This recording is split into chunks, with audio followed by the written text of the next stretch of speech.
स्वयंवर में भगवान का विवाह तो एक तरह से संपन्न हो गया, लेकिन जनक जी ने अपनी परंपराओं के अनुसार विवाह किया। स्वयंवर जैसे संपन्न हुआ, धनुष जैसे टूटा, तब तक उसी सभा के मध्य में किसका आगमन हुआ? परशुराम जी का।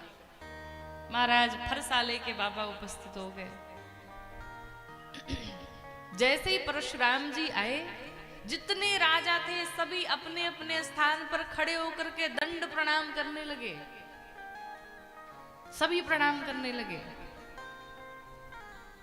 कुछ राजा आपस में बात करने लगे, आपस में कहते हैं कि अच्छा हुआ हमसे धनुषवा नहीं टूटा। क्यों? अगर हम लोग से टूट गया होता तो बाबा छोड़ता नहीं।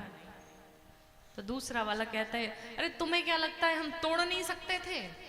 हम भी तोड़ सकते थे, पर हम जानते थे कि बाबा जरूर आएगा, इसलिए हमने जानबूझ के नहीं तोड़ा। कुछ लोग ऐसे ही होते हैं, काम जब बन जाए तो आगे हो जाते हैं, अरे हम नहीं किया, और काम बिगड़ जाए तो पीछे हो लेते हैं। कुछ लोग की आदत होती भीड़ के पीछे चलते हैं। क्यों चलते? उसमें भी फायदा है। जो आगे आगे चलते, कहीं लाठी डंडे की बरसात हुई तो आगे वाले ही पीटे जाएंगे, और पीछे वाले तो धीरे से निकल लेंगे, पता ही नहीं चलेगा। तो इन लोगों ने भी कहा कि हम भी तोड़ सकते थे, पर हम जानबूझ के नहीं तोड़े, हम जानते थे। सभी अपने अपने पिताजी का नाम ले ले करके प्रणाम कर रहे हैं कि हो सकता है बाबूजी का नाम बताएं तो कुछ छूट मिल जाए। अपनी पहचान बता रहे। परशुराम जी बड़े क्रोध में हैं। कहू जड़ जनक धनुष कै तोड़ा। बोलो जड़ जनक, इस धनुष को किसने तोड़ा? इस सभा में मेरे शिव जी के इस धनुष को जिसने भी तोड़ा है, शीघ्र कहो उससे बाहर आए, वरना जहां तक तुम्हारा साम्राज्य है समाप्त कर डालूंगा। इतना मेला क्यों लगा रखा है तुमने? सभी शांत हैं। राजाओं ने कहा कहीं ऐसा ना हो कि बाबा हम सबका संहार कर दें। भाई राम ने अगर धनुष तोड़ा है तो राम आगे जाकर के बताएं कि हमने तोड़ा है। तो एक ने कहा सुनो ना, चलो हम लोग मिल करके बता देते हैं कि राम ने ही धनुष को तोड़ा है। तो दूसरे ने कहा पगला गए हो? काहे? तुम जाओगे बताने के लिए कि राम ने धनुष तोड़ा है, और बाबा को लगेगा कि तुम ही ने धनुष तोड़ा है, तो बिना कहे पूछे संहार। इसलिए जहां हो शांति से खड़े रहो। जब बाबा गर्जना करने लगे तो भगवान राम आगे, और भगवान राम आगे आकर के हाथ जोड़ करके खड़े हो गए। कहा नाथ, इस धनुष को जिसने भी तोड़ा है वो आपका कोई दास ही होगा। भगवान राम बताना चाहते कि वो दास कोई और नहीं, वो मैं ही हूं। पर परशुराम जी कहते हैं कि वो उसे दास कहते हो, सेवक सो जो करे सेवकाई। अरे सेवक उसे कहते जो सेवा करता है। हमारे गुरुदेव की धनुष को तोड़ दिया, तुम कहते वो सेवक हो सकता है? कदापि नहीं। लक्ष्मण जी ने देखा बाबा बड़ा गरज रहे, अब हमें ही कमान संभालनी पड़ेगी। राम जी से कहा सरकार आप थोड़ा सा पीछे होइए। क्यों? आप हैं नरम दल वाले, बाबा हैं गरम दल वाले, इनकी हमसे बढ़िया बनेगी। राम जी को पीछे किया, लक्ष्मण जी आगे हुए। कहा बाबा काहे इतना गुस्सा कर रहे हैं? क्यों इतना क्रोधित हो रहे हैं? अरे बहुधनु ही तोरी लरिकाई। ऐसी ऐसी धनुष हम लोगों ने बचपन में न जाने कितनी तोड़ दी, फिर तो आपने एक भी बार क्रोध नहीं किया। फिर इस धनुष पर इतनी ममता क्यों है आपकी? परशुराम जी ने कहा विश्वामित्र अपने चेले को समझा लो, इसका काल इसे पुकार रहा है। अलग इस धनुष की तुलना उस धनुष से करते हो? तुम्हारा काल तुम्हें पुकार रहा है। राम जी फिर आते हैं, शांत करते हैं। लक्ष्मण जी फिर कहते हैं कि हमारे भैया ने धनुष नहीं तोड़ा। छुअत टूट रघुपति ही न दोषु। जैसे ही छुआ टूट गया, बूढ़ी हो गई थी, पुरानी हो गई थी धनुष। अब तो परशुराम जी और क्रोध में आ जाए। राम जी आके मना ही रहे थे, तब तक पीछे से लक्ष्मण जी ने फिर कह दिया अरे बाबा अगर इतनी ही ममता है उस धनुष पर तो जाके जुड़वा क्यों नहीं ले रहे हैं? जुड़वा लीजिए। परशुराम जी ने कहा, फिर बोला राम जी ने कहा सरकार दूध मुहा बच्चा है छोटा सा, उसकी बात पर क्यों क्रोधित हो रहे हैं आप।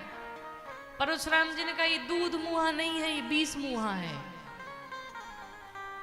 ये दूध मुहा नहीं है, जानते हैं हम इसे।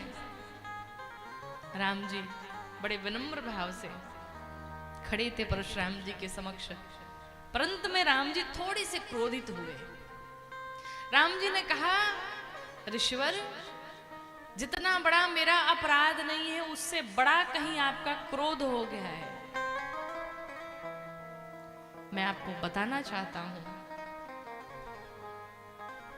कि जिस कुल जिस वंश से हम आते हैं, रघुवंश नाम है, हमारे रघुवंश की ये परंपरा नहीं है कि हम किसी साधु का, किसी संत का अपमान करें या किसी साधु से युद्ध करें।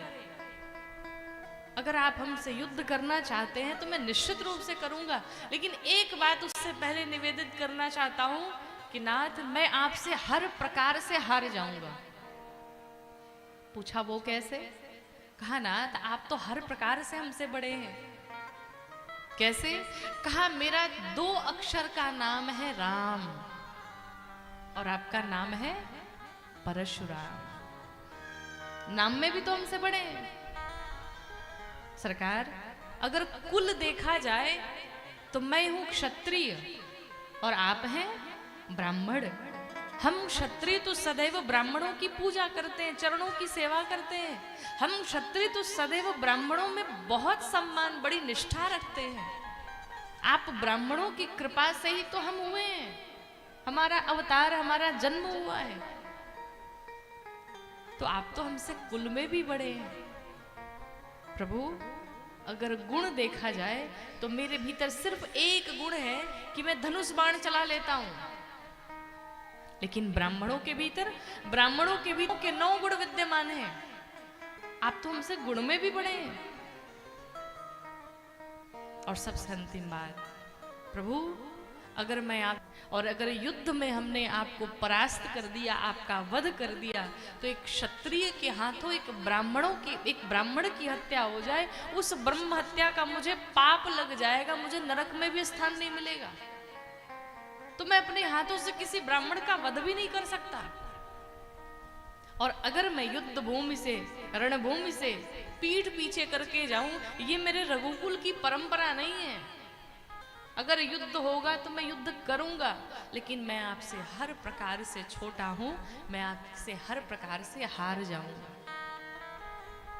परशुराम जी ने देखा ब्राह्मणों के प्रति इतनी श्रद्धा है, इतनी शालीनता, इतनी विनम्रता किसी के भीतर कैसे हो सकती है? ये कोई साधारण नहीं है। भगवान परशुराम जी ने कहा मेरी ये जो धनुष है, इस धनुष का नाम है अजगौ। राम अगर इस धनुष पर आप प्रत्यंचा चढ़ा दे तो हम समझ जाएं कि अब राम का अवतार हो चुका है।